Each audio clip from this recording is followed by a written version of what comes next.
paying it all the fee increases and so forth. Because I mean, I would imagine that this is largely like an effect of the government's like, corruption and so forth. I would agree with you.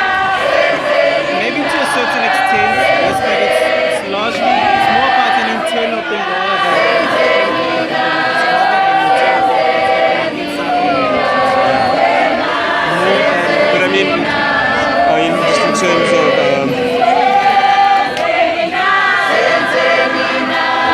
corruption.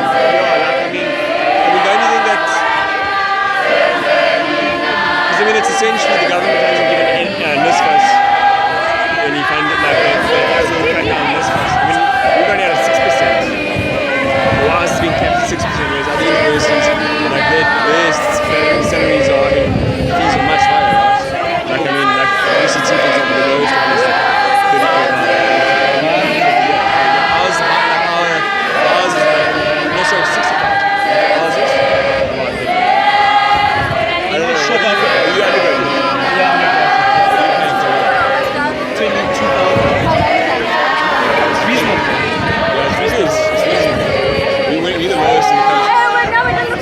And we weren't going to, but I think, and I'm quite surprised to see like the BC SWAT system. I think we've got a very good BC.